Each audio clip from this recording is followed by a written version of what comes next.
The New York Times Magazine sent me, really on a recommendation of Robert Rice, sent me to look into 3 stories. This would be 1970 or early 71, and one of them was Woody Allen, who had just finished Bananas. So the thing about him was, here was this writer for the New Yorker, stand-up comic, who was suddenly turning to film. So he'd done his first 2 movies, and so I went to see him at his manager's office on 57th Street.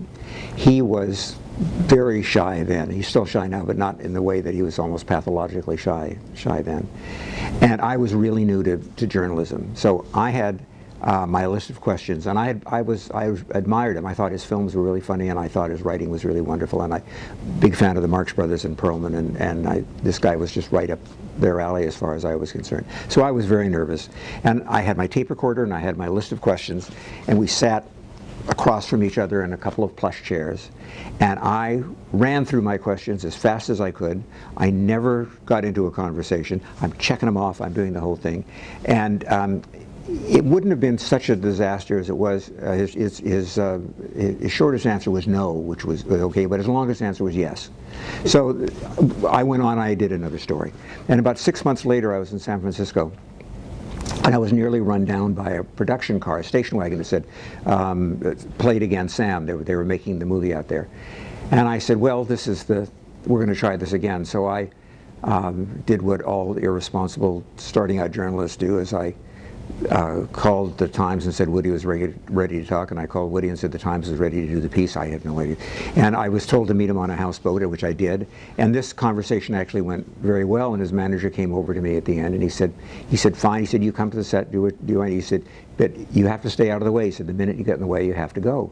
So I said, fine. I went there for the first 3 days. I didn't do anything. I sat in the corner. I took some notes, and Tony Roberts came over and started talking to me, and we struck up a nice. I didn't even really speak to Woody until the 3rd day, and then we started. It was sort of taking the Salt Lick to the Deer approach, and we sort of started talking then, and it became very easy, and I did the piece, and I turned it in the day that Time magazine ran a cover story on Woody. And in journalism and comedy, timing is everything, and my timing was really bad. So I sent the piece to Woody and said, sorry, just terrible timing on this. And to my surprise, he called me a couple of days later, and he said, the piece is really nice. He said, you've quoted me accurately and in context, and you've honored all my jokes, which meant the first thing that he taught me was that the most important part of a joke is not the punchline, which is useless until the straight line is done. If you need an absolutely perfect straight line to make the joke work. So when I did any of his funny things, I made sure the straight line was just like a road through the desert, just as straight as you could absolutely make it. And I think it was really because of that. And I went on the road with him while he was doing his last stand-up tour. And one thing led to another, and a publisher asked me if I would do a book on comedy, and we used him as the way of doing it.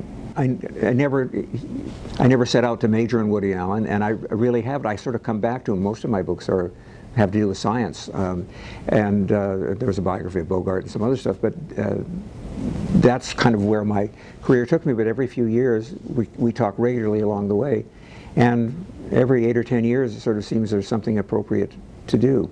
So here we are, and at this point, we'll just keep talking for as long as he wants to, and happily he's been ready to do this for 46 years.